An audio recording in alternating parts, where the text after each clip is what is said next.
Tos mulai ayeuna ka parlemen.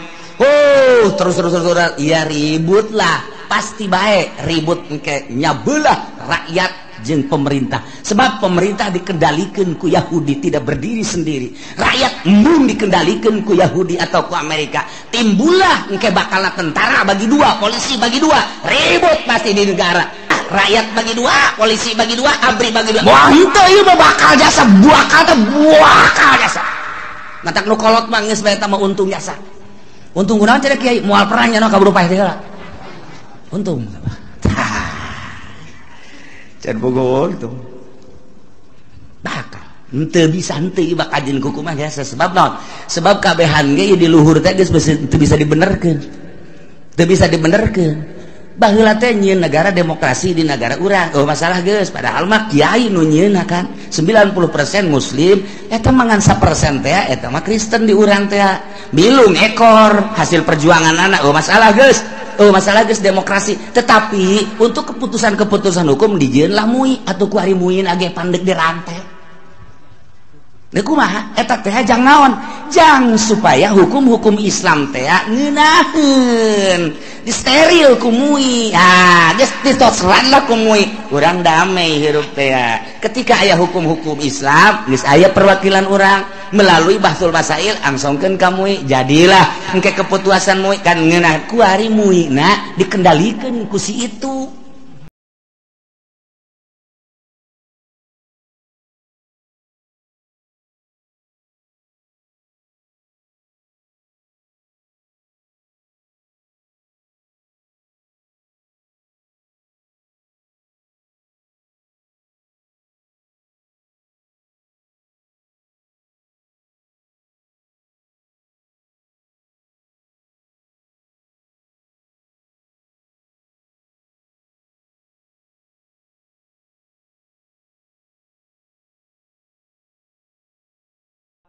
Munazarah antara Kangjeng Nabi jeung para kufar-kufar Quraisy. Adu dalil, adu argumentasi. Kekuatan ilmu ternyata kufar-kufar Quraisy teu menge ngalawan Kangjeng Nabi Muhammad sallallahu alaihi wasallam. Di awal dicukcruk ku Kangjeng Nabi, disusul ku Kangjeng Nabi, tetep jawabanana teu etis. Susul deui ku Kangjeng Nabi, jawabanana teu otentik. Susul deui ku Kangjeng Nabi, tetep nyana geus teu bisa kukumah. Bahkan ditangtangan ku Kangjeng Nabi, tetep nyana teu bisa ojah. Di akhir nurunkeun Al-Qur'an supaya diaku wahyu Allah. Abeh nyana di akhirat teu bisa ngadalil di hareupeun Gusti Allah Subhanahu wa ta'ala. Abeh teu bisa ngomong lantaran diturunkeun Al-Qur'an. Besinya ngomong di hareupeun Allah. Taurat mah lain bahasa kami, lain bahasa Arab. Injil lain bahasa kami, lain bahasa Arab. Diturunkeun Al-Qur'an. Anzalnahu Qur'anan Arabiyya. Hayo, deuk kumaha? Geus teu bisa kukumaha. Haju kumaha eta kufar Quraisy iman tetep teu daek iman. Masya Allah. Amprok jeung Kangjeng Nabi, nyaho kaistimewaan Kangjeng Nabi, nyaho keamanahan Kangjeng Nabi, nyaho kepercayaan Kangjeng Nabi teh, nyaho Kangjeng Nabi teh diutus ku Gusti Allah, nyaho diberi wahyu ku Gusti Allah. Bergaul sapopoe tapi dasar teu iman mah teu iman bae. Mahal hidayah. Urang mah wauh teu ka Kangjeng Nabi, nyaho teu ka Kangjeng Nabi, hanya lingkungan anu ngadidik urang jeung ngadenge ti kiai-kiai anu ceramah ngaji pengajian jorojoy urang mah iman kabladina beki kuat iyalah murahna Gusti Allah Subhanahu wa taala nu barang jeung Kangjeng Nabi mah leuleung ngadenge kana wahyu teh iman tapi urang mah 1400 tahun tetap iman ka Kangjeng Nabi iyalah anugerah ti Gusti Allah Subhanahu numantak atulah kuari mah urang hirup di negara anu kos kieu meujeuna bae ja baheula mah baheula boom sakitu ambalayahna babarengan jeung Kangjeng Nabi jeung sahabat dan lain tetep bae teu iman urang mah kuari paling ge di sisi imah aya nu ngadokotok wajar sama kos kitu mah mari ge aya nu main gapleh 2 kali wajar paling jadi di teh aya anu zina kurang ajar tama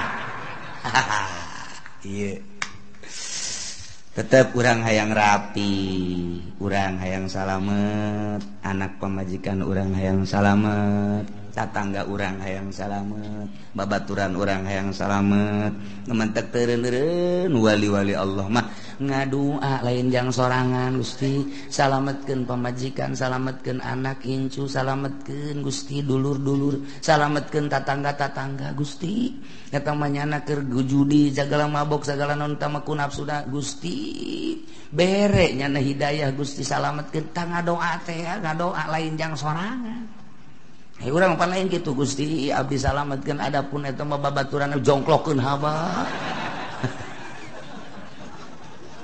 oh cak Gusti teh sia eta hamba aing Gusti jadi kitu-kitu atuh siapa cak Gusti teh kulon haju pemilu ka batur teh anu aing cak Allah tuh urang mah teh etis kan mentak mun eueuh para wali Allah di Jakarta wallahu a'lam mun eueuh wali Allah di Bandung mun eueuh wali Allah di Banten wallahu a'lam untung bae masih kene anu sok udang peuting udang ki SD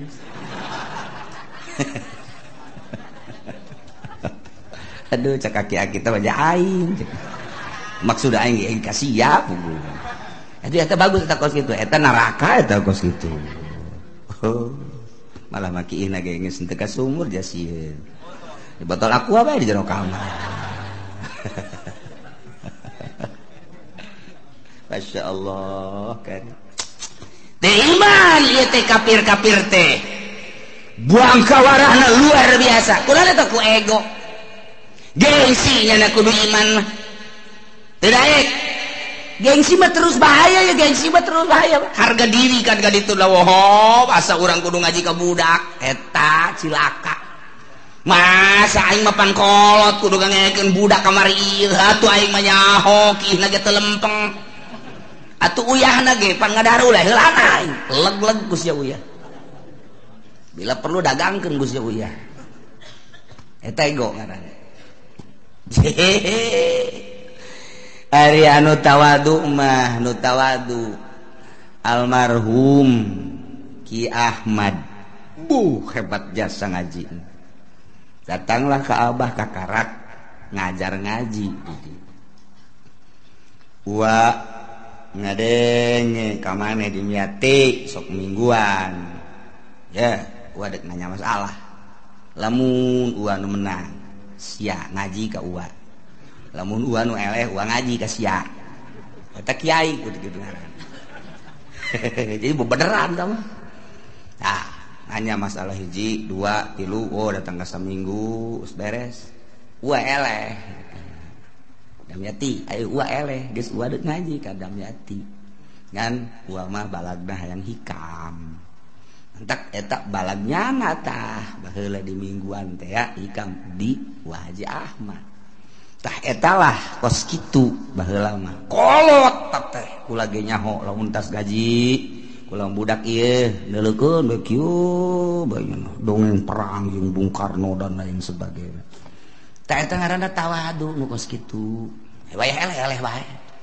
kolot ya teh bodoh-bodoh bae itu masalah ngan tawadu nugus gitu ngaranna teh eta aki-aki nu terepaeh teh ya ngaji eta tawadu ngaranna teu makeun mah bodoh tadina ge teu mondok aja teu ngaji pan cilaka aing menemah lah kolot mah kolot bae ngaji lah tuh tawadu nu penting ulah nu handap we tawadu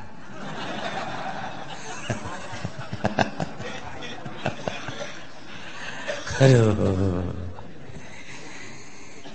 euy jalan ye ku partea lantaran adu kekuatan argumentasi jeung Kangjeng Nabi terus akhirna nyana berharap ceknya nate aing mah kajen kumaha ge jang moal kudu iman ka sia Muhammad sebab sia mah budak kamari gagah aya di aing beunghar aya di aing pinter aya di aing nya ge sia ka sia hebat tapi kan budak tur yatim teu hayang aing mah kajen modar aing mah moal kudu iman ka sia masyaallah kan pohara atau aing mah daripada iman ka sia aing mah mendingan kakenaan ku siksa lah endek aya seuneu-seuneu tamah tinu maha kawasa cenah gempa-gempa cenah banjir pokona mah aing mah mendingan kena kos kitu daripada iman ka sia weh si pohara-pohara teh atawa sebagian dari ayat-ayat Allah anu ngajadikeun kana ciri kiamat daekan eta ieu daripada iman ka sia pohara kupar Quraisy mboga da iman ka Kangjeng Nabi teh hayang kudu iman ka sia budak kamari tah eta teh loba ku hari nu ka dieu terus nyurup ka jawara-jawara nyurup kasurupan Abu Jahal loba kudu ngaji ka nyana heulan sabiranya nyaho kiihna kaki iki dibahas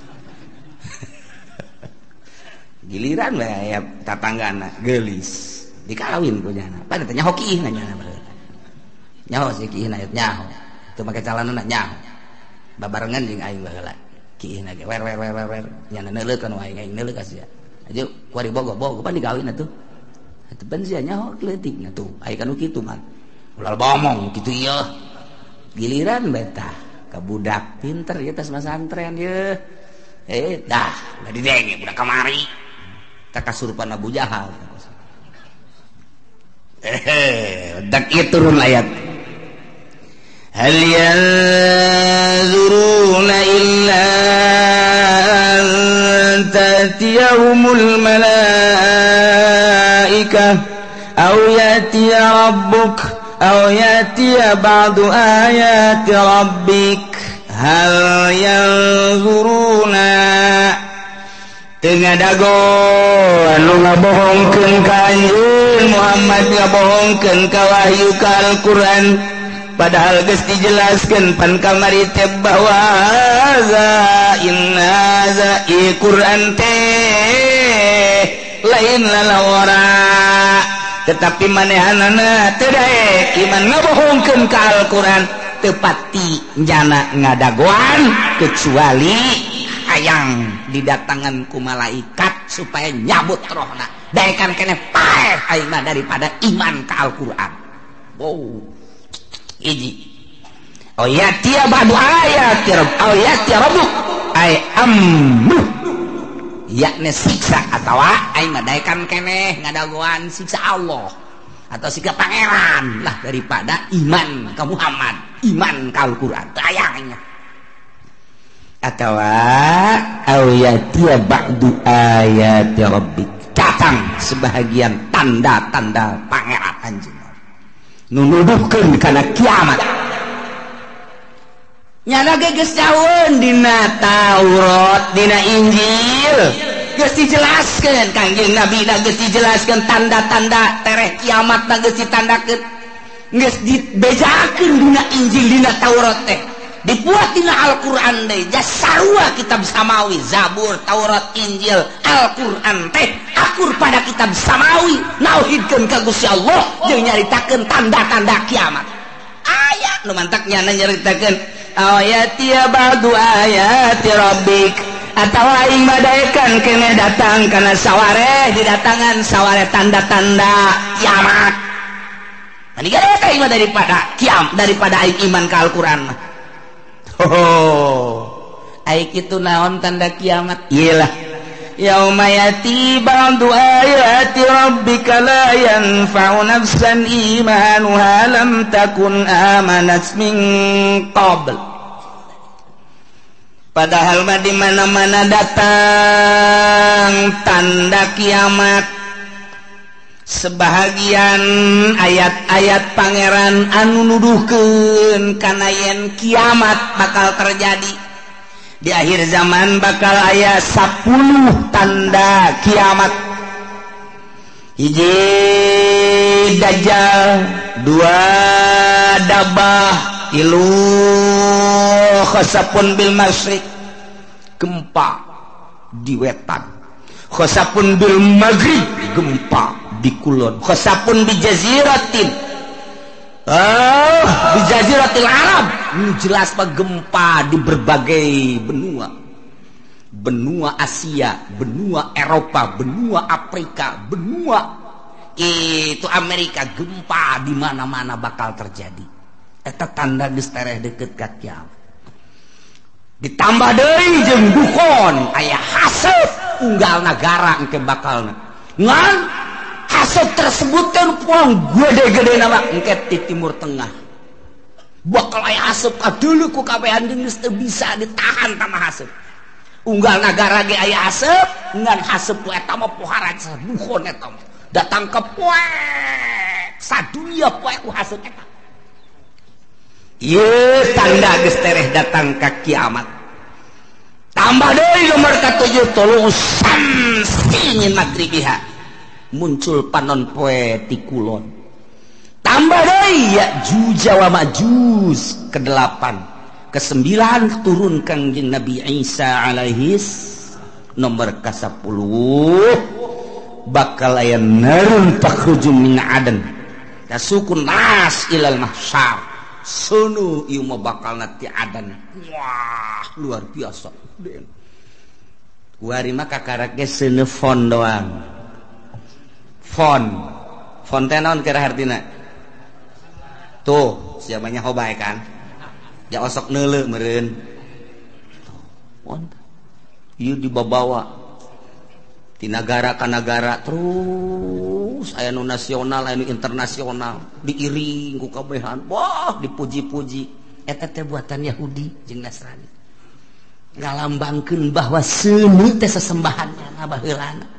Nu kuari diagung-agung dunia nyaho kabeh. Engke mah bakal aya seuneu sadunya kadeuleu ku kabehan lain diiring-iring. Bahkan ieu mah bakalna seuneu teh ngiringkeun jelema ka mana bae ditutur-tutur terus geus dibalikeun ku Gusti Allah. Masya Allah kan. Nah iya bakal terjadilah seperti yang tadi dijelaskan. Lumandak Imam Tabrani nyaritakeun di sana di Nabi Zar gol Nabi sallallahu alaihi wasallam.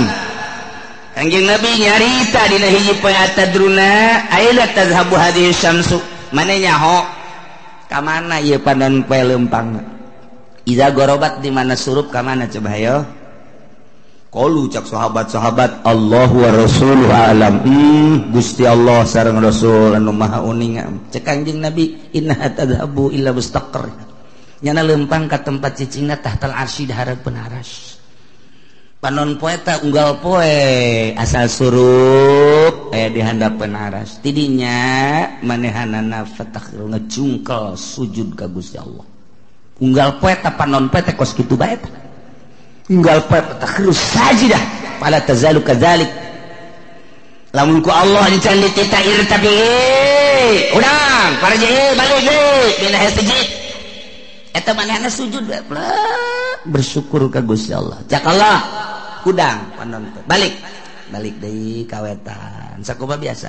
Unggal poe asal datang ka handapeun aras sujud. Cak Allah huna ayeuna balik deui kitu beta. Masya Allah teu eureun-eureun datang ka kuari masih keneh kitu bae bakal terjadilah engke eta panon poe teh ku Gusti Allah lain titah kana tempat biasana.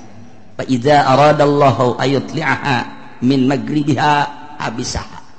Ketika Allah nitah ka panon poe titah muncul di kulon diantepkeun heula panon poe teh. Henteu titah hudang ku Gusti Allah teh. Diantep bae. datang ka kebel panon poe kok teu titah tangga-tangga ai kok teu dititah hudang ai cek Gusti Allah kok diantep kieu datang ka nanya panon poe teh ka Gusti Allah ya Rabbi heh pangeran abdi inna masiri ba'id lalakon abdi teh jauh ieu kok diantep kieu kumaha cek Gusti Allah itla'i min haitsu gorobat kuari maneh muncul di tempat nu maneh surup muncullah ti kulon kakarak jelema kaget kabeh weh ja bener horeng nu dicarita-caritakeun ku kiai-kiai teh bahwa panon poe teh muncul ti kulon weh bener kuari itu dulu kaget kabehan eta memehna teh poek tilu peuting memeh muncul di kulon panon poe disekep ku Gusti Allah ditahan tilu peuting kanyawanana ku ahli tahajud nu tahajud Allahu Akbar nu biasa 10 rakaat jam sekian tambah deui ke diakhiri ku witir nya namun maca Quran maca sholawat biasana jam 3:30 terus subuh ramang yang ramang ieu mah jemaat terus bae tapi begitu mata salat subuh poek keneh bae poek keneh kok poek bae terus jam geus menunjukkan jam 12 terus poek keneh bae ahli tahajud geus carang hari tangan aya keneh cik ahli tahajud ieu mah aing kudu ulah eureun-eureun terus ibadah ka Gusti Allah lantaran ieu mah poek lain sambangan salat dengan Allahu Akbar Allahu Akbar Allahu Akbar geus dua poe dua peuting yakin ieu muncul panon poe di kulon Allahu Akbar terus bae nama salat Allahu Akbar teu bisa ditanya ku sieun-sieunna bener baik katilu poe kakarak teret di kulon nya ngadoa fakbidni ya Allah abdi mah paehan bae Gusti ret dipaehan ahli Allah mah kabeh geus tah mah disimpen ku Gusti Allah nah ieu salah sahiji tanda kiamat adalah muncul panon poe di kulon Allah karim anu sebenarnya mah lamun diruntuikeun mah mimiti dajjal heula kuari diunggal negara ribut moal eureun-eureun Irak terus-terusan Yaman bakal Iran kitu keneh jadi ancaman Yahudi kemudian atuh kitu Suriah geus teu eureun-eureun Turki kitu keneh diurang ge kuari bintik-bintik geus aya lain lalagaan lantaran ieu henteu berkesinambungan rakyat jeung pejabat sebab geus nyahoan bahwa negara urang dikendalikeun ku Amerika rakyat anu paham mah ieu teh naonan kieu yeunlah berbagai organisasi baik organisasi Islam maupun organisasi non-Islam dan lain sebagainya untuk membenahi negara tapi tetap bae negara teh lain embungeun dikendalikeun ku Yahudi kan bintik-bintik peperangan kajian kumaha ge jelema anu geus mantep dina Islamna dianggap teroris diperangan bakalna kajian kumaha ge pokoknya jala biang terorisna terus teureun organisasi Muhammadiyah jeung NU teu nyaman teu harmonis tambah deui ku HTI teu nyaman teu harmonis tambah deui ku Hurut teu nyaman teu harmonis tambah deui ku EPI teu nyaman teu harmonis padahal mah ngomongna mah kabeh demi kemaslahatan umat matak naon atuh nyana duduk bersama benerkeun ta pamarentah tapi kan teu bisa lantaran dikendalikeun ku Emrik mah bisa geus kajian kumaha ge ieu mah geus lalakon kos kieu bajak kuari ge presidenna teh geus nyaho aya teh dipilih ku ari teh pemilihan geus aya si eta kok bisa kos itu bae pengendalian mah nah engke kan mulai tah riweuh organisasi jeung organisasi terus mulai ayeuna ka parlemen terus iya ribut lah pasti bae ribut engke nyabelah rakyat jeung pemerintah. Sebab pemerintah dikendalikan ku Yahudi, tidak berdiri sendiri. Rakyat embung dikendalikan ku Yahudi atau ku Amerika. Timbullah engke bakalna tentara bagi dua, polisi bagi dua, ribut pasti di negara. Irak model kos gitu, Iran model kos gitu, Suriah model kos gitu. Nu kuari eukeur bae, Mesir, Suriah seperti gitulah. Ieu wayang Amerikana teh disetujuan ieu teh ku rakyat. Rakyat teh hayang nyieun sorangan nu mandiri. Kemudian geus aya di dieu boga lalakon. Ieu Amerika, nyieun jelema, ributlah. Rakyat bagi dua, polisi bagi dua, ABRI bagi dua. Mesir model kos gitu. Suriah model kos gitu. Ya, kuari pemilihan di Irak teh lantaran ieu teh buatan Amerika, rakyat embung, bom sing jelebur. Suriah kitu kene, ieu kami mah hayang ieu isulah ke urang. Kieulah. Sementara isu nu datang ka urang, informasina geus teu murni, sulit. Lantaran Gus Dur geus eueuh, nu sok mere informasi murni. Kuari dikendalikeun ku batur, hanya 25% nu datang ka urang informasi teu baber. Hese nyarita urang. Ribut nyahona urang mah silih tembak di Suriah, silih tembak di Irak. Engke bakal ke Indonesia seperti itu. Moal henteu ieu mah bakal jasa, buakal jasa. Matak nu kolot mah geus bae eta mah untung jasa. Untung kunaon cenah Kiai? Moal perang nya ka berupa teh heula. Untung. Can bogo untung. Bakal henteu bisa henteu bakal jeung kumaha jasa sebab naon? Sebab kabehan ge di luhur teh geus teu bisa dibenerkeun. Teu bisa dibenerkeun. Baheula teh nyieun negara demokrasi di negara urang. Oh masalah geus padahal mah kiai nu nyieunna kan 90% muslim, eta mangan 1% teh eta mah Kristen di urang teh. Bilung ekor hasil perjuangan anak. Oh masalah geus. Oh masalah geus demokrasi. Tetapi untuk keputusan-keputusan hukum dijieun lah mui atuh ku ari muin age pandeg di rantai. Nah kumaha eta teh jang naon? Jang supaya hukum-hukum Islam teh ngeunaheun, disteril ku mui. Ah, geus ditosran lah ku mui. Urang damai hirup teh. Ketika aya hukum-hukum Islam, geus aya perwakilan urang melalui Bahsul Masail angsongkeun ka mui. Jadilah engke keputusan mui kan ngeunah ku ari muina dikendalikeun ku si itu. Ya kumaha atuh? Mantap geus we perangan teh lain di Suriah, lain di Mesir, lain di Irak, lain di Iran, lain di Yaman, lain di Turki, lain di kitu berbagai negara-negara Islam nu keur diobok-obok di Indonesia kitu kene. Atuh engke lamun geus kabeh mah atuh kabeh ka Eropa, ka Amerika, ka Australia perang. Bakal teh moal turun dajjal lamun teu peperangan. Moal. Cirina haram sekitarna di lebaran. Madinah di lebaran eta teh nyana nyaho atawa henteu ka peruntukanana nu jelas engke bakal jadi untuk penampungan manusia di berbagai negara. Ribut lah, geus kacau di unggal negara. Irak teu eureun-eureun, Iran teu eureun-eureun, Suriah, Mesir kabeh. Woi, Al-Azhar tinggal Al-Azharna Indonesia dan lain sebagainya. Hayang nyalametkeun diri ka Markah ka ditu. Didesak pemerintah Arab engke supaya membuka lebar-lebar bagi urban di berbagai negara sebab geus kacau lah luar biasa. Hese geus teu bisa diredakeun. ABRI bagi dua, polisi bagi dua, berbagai kekuatan bagi dua. Aduh hantem rakyat nu milu jeung ieu nu milu jeung ribut. Hayang salamet agama ka Mekah. Mekah mah diamankeun jeung Madinah sementara.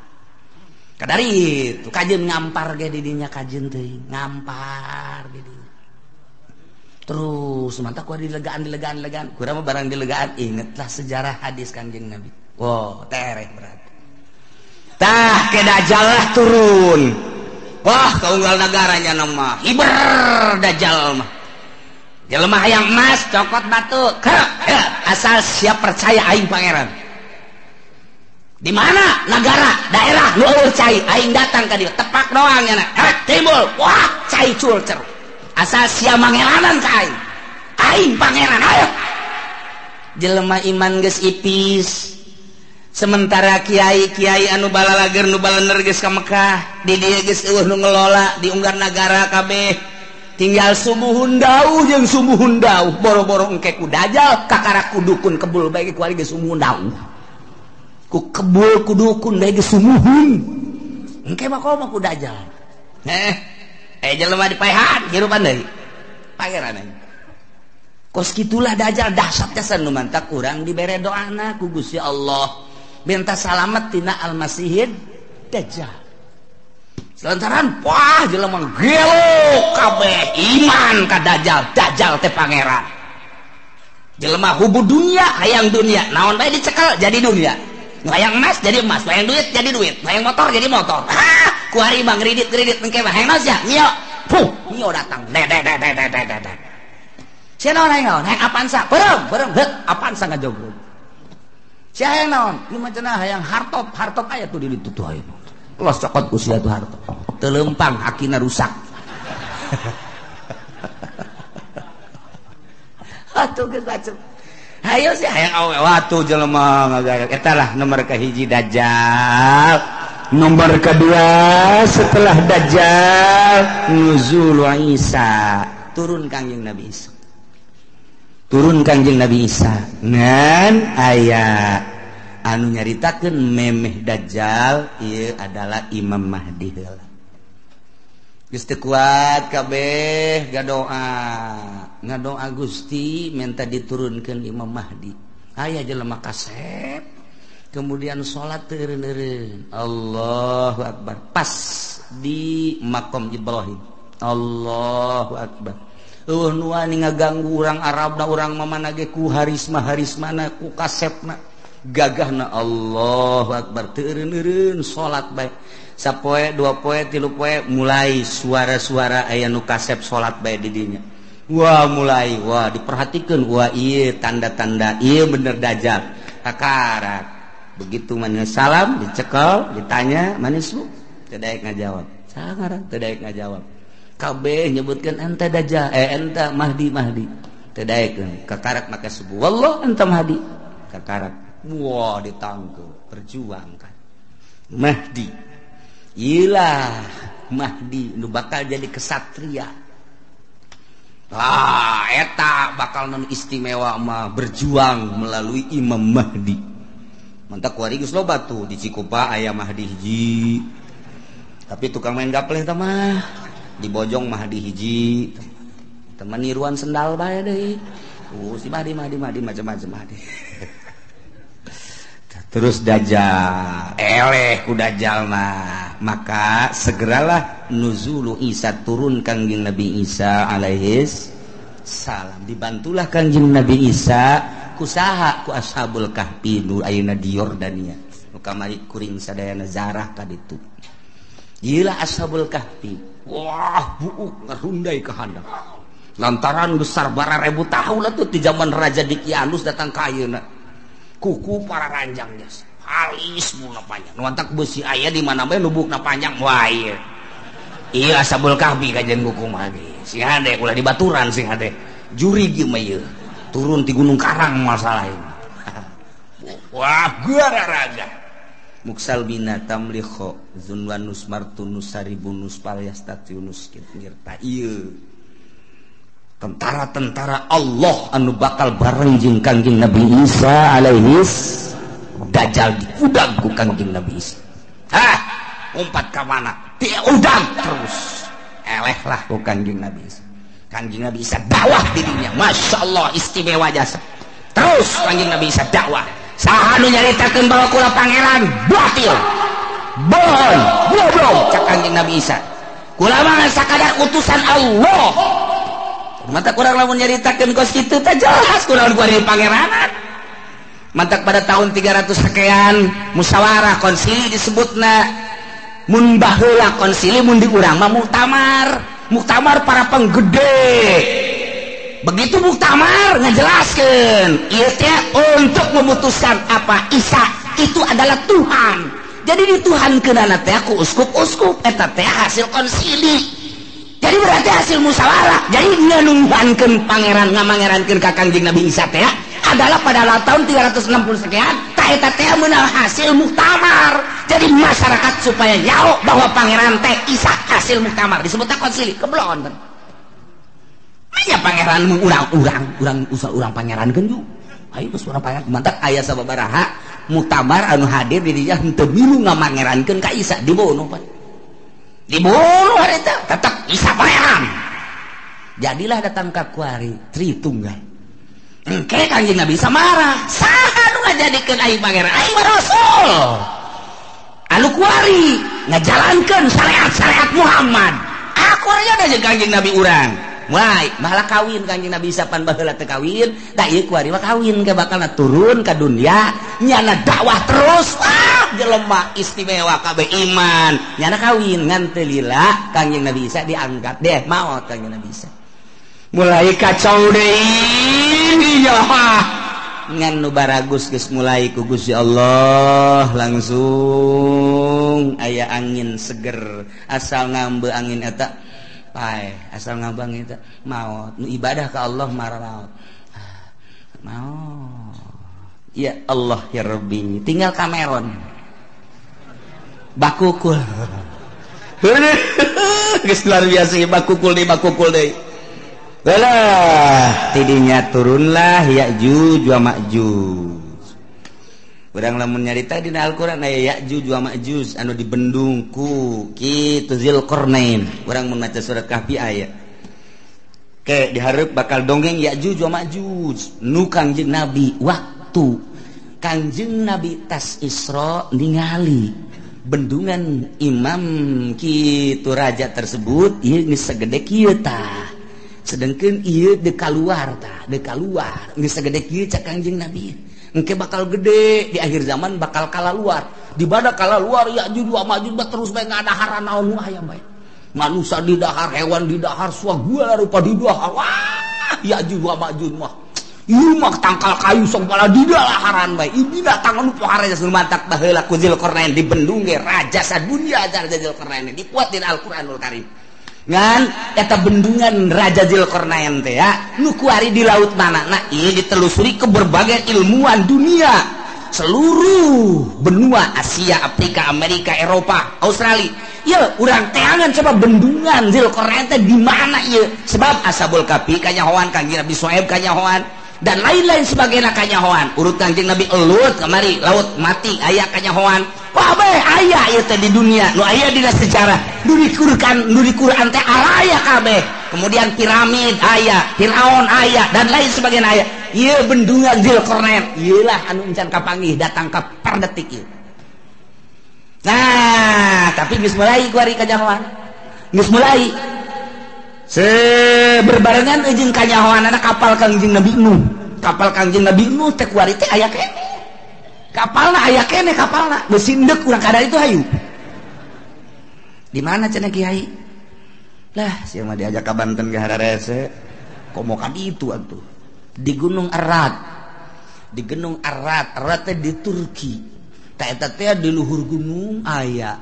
Setiap jelema nu kadenya teu kuat paeh. Jalan luhur melalui udara tetap baik tekuat didinya geus digambar saat orang didinya aya peninggalan kapal Kangjeng Nabi Nuh alaihi salam judi teh judi nah geus kapanggih eta tinggal ieu ye bendungan Zulkarnain nu diditunan di bendung ieu Ya'juj wa Ma'juj di mana ieu bahkan ilmuwan alkohol Amerika pernah asup ka hiji daerah nya ge kaget kok hewana kos karari ceulikna lain irungna lain bahasana lain tak eta teh nyana kaget di dinya aya hewan seperti kieu yeuh teu kajawan nya lagi di mana tapi ketika jana perem ngadengelah suara azan Allahu akbar Allahu akbar aya di daerahna deui berarti eta dibukakeun hijab mata asup Islam eta jelema eta asup Islam loba jasa di Amerika anu menemukan di Inggris, di Belanda, kemudian asup Islam. Loba, ieu mah keur carita hayang mengetahui tentang bendungan Zulkarnain.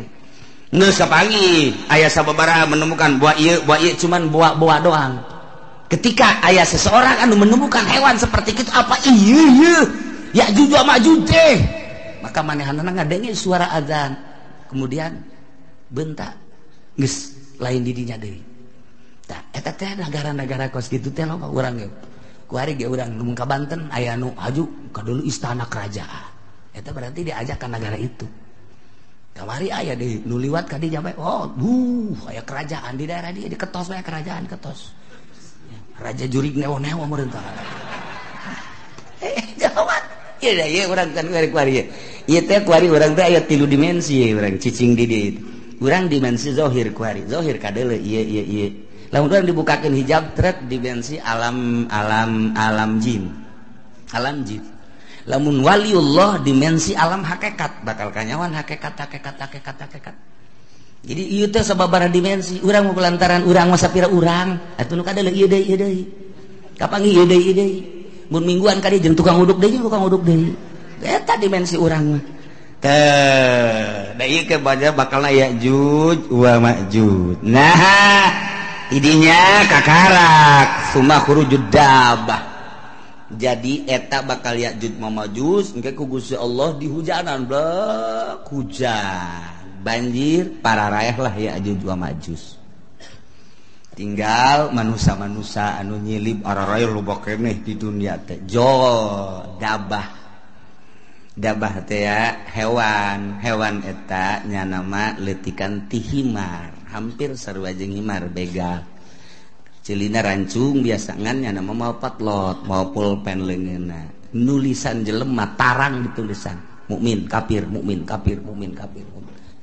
geus teu bisa kukumaha nu katulis kafir wae terus sadunya mukmin kafir dabbah eta mah terus nulisan eta masyaallah ieu lalakon lain lalagaan ieu pohara jasa bakal katulis nah nu geus aya tulisan mukmin tidinya langsung teu kebel mau ngeunaheun geus tinggal nu kafir siapa kafir sia ge Dahlah tarang sia. Ya. Sia kafir. Sia ge. Atuh kafir kabeh. Tah, tidinya jawab geus kafir engke mah bakalna awewe loba jasa. Lalaki kurang. Tak engke bakalna lalaki diudag-udag ku awewe. Datang kelai katangkal kalapa kiih-kiihna ge dilamotan ku awewe. Ku eueuhna lalaki. Lamun hayang mahmur engke tah. Aduh, haju deui. Zina teh kuari makan masih kena di kamar, masih kena di kontrakan. Eta anu kelas di hadap, nu belah ditu da mah tuh di hotel, di tempat-tempat anu geus puguh lokasi-lokasina. Engke mah di sisi jalan kos kotok. Kos kotok ieu hayang itu dibuka sleting. Beres. Geus eta. Geus ihayang beres. Percis kos kotok bae geus ces beres. Ngan digabungkeun ku Gusti Allah. Gabung geus moal aya nu anakan moal aya nu anakan geus we dibere gabung bae. Lantaran dikiamatkeun kan moal aya budak leutik. Nah, aya hiji dua ge aya hiji dua saeutik hiji dua. Paling meureun sadasa hiji nu reuneuh teh ya. Geus hese ngandur gabung bae geus teu araranakan. Ngomongna jelema ku geus lemah-lemahna iman ketika aya nu zina ieu jelema jana zina di dinya ngan ngomong kieu dong atuh hayang mulai di dinya belah ditu kek ngan ngomong kitu doang geus teu daya teu upaya geus sebab zina kabehan ngan ngomongna teh kitu hayang belah di dinya atuh cekeuna belah ditu ke naon ih kita lalikan aing mah geus beres ngomong kitu ditawaran daekeun pan blon eta tah iyalah bakal terjadi seperti itu. Masya Allah. Kakarak summa tulu usyamsi min magribiha. Kakarak muncul panon poe di kulon. Jadi muncul panon poe di kulon setelah Mahdi, setelah Dajjal, setelah Dabbah, setelah Ya'juj wa Ma'juj. Kakarak muncul panon poe. Numantak cek Kanjeng Nabi la taqumus saah moal waka terjadi kiamat hatta tatlu asyamsu min magribiha sehingga muncullah panon poe di kulon. Tah, ieu teh ditangtangan ku kafir teh. Urang Quraisy nyaon dina Taurat dina Injil geus dijelaskeun. Nu matak nyanalah aing mah daripada iman ka Quran jeung ka Muhammad. Maningan ge hiji bae. Cabut nyawa aing. Nomor kedua, maningan disiksa ku Gusti Allah. Nomor katilu Allah maning turunkeun bae tanda-tanda kiamat di antarana muncul panon poe di kulon. Nu matak ketika muncul panon poe kumaha tangke bakalna yauma yati ba'du ayati rabbika la yanfa'u nafsan imanuha lam takun amanat min qabl dina poean datang sebahagian tanda-tanda pangeran yakne tere datang kiamat wahiyatul usyamsi muncul panon pemin maghribiati kulon sakumaha geus dijelaskeun di hadis Bukhari Muslim tah ketika muncul panon poe di kulon teh la yanfa'u nafsan imanuha lam takun amanat min qabl Allah mangpaat kawak-kawakan ka hiji jelema ka sahabat imanuha imanna lam takul amanat min qabl anu manehanana encan iman memeh eta mah geus begitu muncul panon poe di kulot nyana can iman haju nyana nyao ieu teh tanda kiamat berarti bener kiamat teh nyana iman geus tutup pintu sigotaka teu mangpaat samasakan jujung kelan nyana asyhadu an la ilaha illallah wa asyhadu anna muhammadar rasul geus tutup tamang geus tutup bae pokona asal muncul panon poe di kulon geus tutup syahadat tinggal syahadat zikir tinggal zikir jelema kabeh bakal neangan masjid tandana masjid eta adalah hiji aya kubahan dua aya menarahan tilu aya tihangan masjid mah mantak pake tihang bae tanda masjid adalah tihang engke di akhir zaman ditareangan eta ngan geus hese neangan masjid geus areueuh lantaran dibongkaran model di urang ge kuari keur dibangun masjid di berbagai negara di berbagai daerah di berbagai sudut dibangun lantaran masih keneh nyaman jeung aman nu ibadah loba keneh di akhir coba engke namun terus dikendalikan ku Amerika nu jadi gubernur Jakarta kuari Ahok lamun aya Jokowi naik Ahok kafir tidak menutup kemungkinan engke Serang bupatina kafir Pandeglang bupatina kafir lamun di Jakarta Ahok engke di Serang si Cenglu oh di Pandeglang si Tegwan ayo si Tangerang si siang-siang melingseng guys udah beres kabeh ayo sia mangkaning ge bae tuh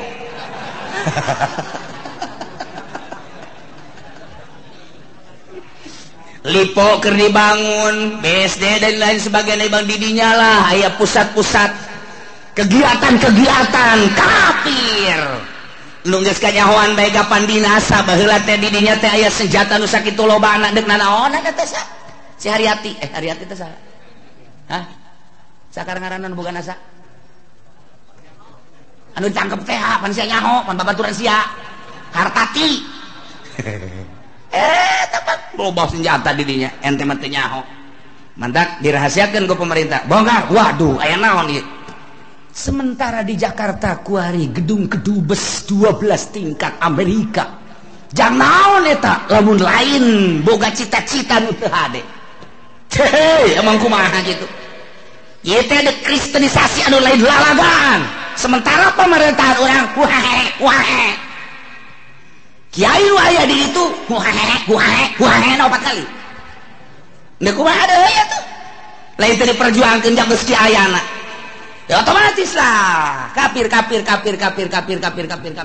dia terus hasil dicokotan ku Amerika hasil dicokotan dan lain sebagainya urang dibangun kadeuleu geus lemahna di urang asal aya nu bergerak dianggap teroris asal bergerak dianggap teroris kan sararieun kabeh iman geus eueuh mulai gempor sudah tidak ada masjid-masjidan masjid paling hiji dua kan meureun anu dipertahankeun ayo sia tanah dibelian ku nyana nyin gereja sadaek-daek ada kumaha deui ayo ya pemimpin urang ge nu handal nu kuat ayo deuk kumaha kabeh sumuhun dawuh ka Amerika nah mulailah gedung-gedung dibangun gereja dibangun masjid-masjid urang dibangun engke dibongkar nah ieu mah keur carita singkatna bae lila keneh eta mah urusan kos kitu mah sebab eta mah melalui masa-masa peperangan dan lain sebagainya bakal perang deuk kumaha henteu bakal jasa.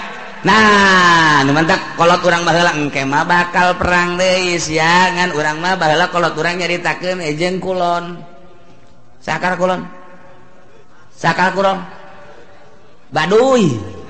Jeung baduy. Padahal mah baduy teh horeng eta siloka. Baduy teh cak kolot baheula eta teh nu bakal diperangan jeung urang nyana nyahoeun ka jalan-jalan horeng Amerika eta Baduy ngaranna siloka kolot eta mah ya tuh perang jeung Baduy mah lah sabira Baduy nah tuh horenganan sekolot baheula teh mah Baduy terus kaunggar lembur nuleuan jalan urang dongeng mun jeung kolot kos kitu engke bakal urang diperangan waduh Baduy geus saon horeng Amerika ku ari teh geus boga satelitnya na urang leumpang ka mana we ngising ka mana we geus kanyahoan satelit Amerika teh geus kieu bae nang haye sia jepeni deuk ka mana lompat sia haye ditembak sia ku aing ngan cak Amerika moal ditembak paeh ti heula ge satelit geus kieu bae hayo coba urang gambaran leutikna boga urang internet deuh hayang nyaho daerah anu trek pencet asal nyaho bae urang blokna pencet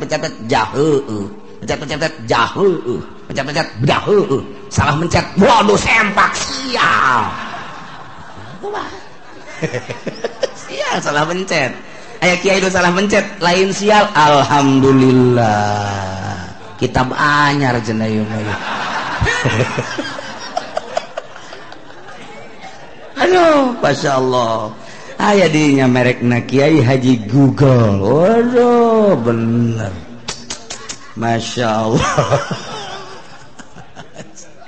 di akhir jawan geus rek kumaha coba ya lalakonna nah engke begitu muncul panon poe ti kulon kakara kabeh maca syahadat neangan masjid geus eueuh lantaran ciri masjid teh aya kubahan aya menarahan jeung aya tihangan kuari masjid geus teu make tihang geus mulai kan kuari ge masjid teu make tihang masjid mah make tihang minimal 4 kuari geus teu make tihang geus teu make wah cenah geus eta bahkan aula nu ka situ mah abe fungsina babari cenah main badminton bisa didinya main bola bisa, didinya main takraw bisa, kemudian main gitu tenis meja bisa, dan lain sebagainya bisa. Nah, jadi berarti fungsinya geus lain multifungsi deui mah 10 fungsi.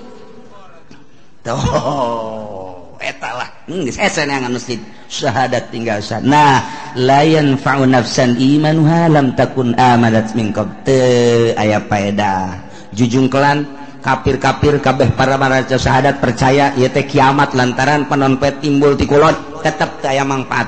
Aw nafsan lam takun kasabat fi imaniha atawa awak-awakan anu tadina manehanana teu pernah ibadah teu aya mangpaatna nyana iman nama ka Gusti Allah cuma teu pernah salat teu pernah puasa harita mulai tobat ka Gusti Allah la tanfa'uha taubatuha teu mangpaat tobatna geus bae doraka bae sanajan nyana tobat tutup pintu sigotaka tobat-tobatan hari itu nisat Masya Allah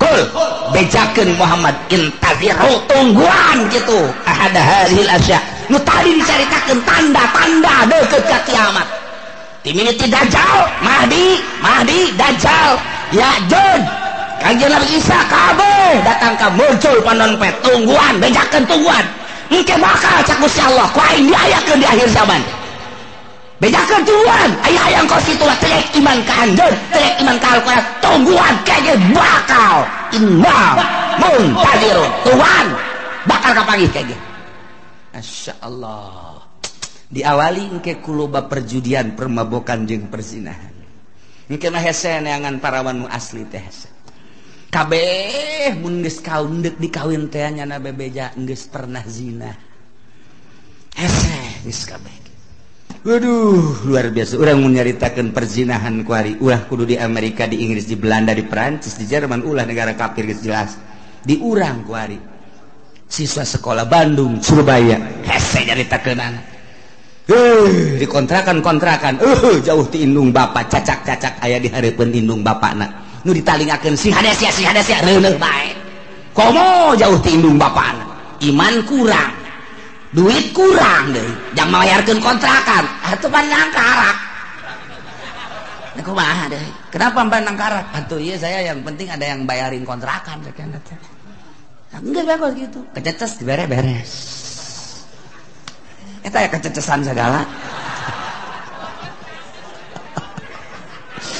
Masya Allah nah iyalah caritaan ku parkures nunang tangan ka Kangjeng Nabi teu percaya ka Kangjeng Nabi jeung ka Al-Qur'an endahan manehanana nang tangan hayang paeh lah hayang datang siksa lah hayang tanda-tanda kiamat cak Gusti Allah geus bedakeun Muhammad ka manehanana tungguan ke bakal datang urang kuari geus ditungtung kuari mun ditingali sejarah target akhir zaman geus darareukeut jasa sebab tanda-tanda deukeut ka kiamatna geus aya maka geus bae kuari mah urang mah sakadar ngaji ieu mah supaya nyaho jang naon jang supaya urang bisa mengendalikan diri abeh urang salamet fid dunya wal akhirah lantaran hese deuk dikukumakeun ge ieu mah geus bae urang jeung urang jang urang bae geus urang rapih ke anak urang di akhir zaman mah kuari geus teu boga TV teu boga HP teu ngridit wali geus sakitu ge geus teangan coba nu teu boga HP hese jasa aya cenah kula teu boga kiai benar sia leungit can meuli deui laon pantemah henteu timbul ti nurani atuh kiai bae boga HP da 3 kiai nu hiji diceuli nu hiji diceuli nu hiji diirung laon bantah kiai atuh komo pedagang atuh masyaallah eta mah terserah ieu mah keur nyaritakeun karusakan nu warokna mana na ieulah urang ngaji supaya nyaho horenganan karusakan teh geus darareukeut jasa urang salametkeun diri urang eueuh nu leuwih karunya ka diri urang iwal ti diri urang salametkeun diri urang pamajikan urang anak urang luruskeun menuju Allah Subhanahu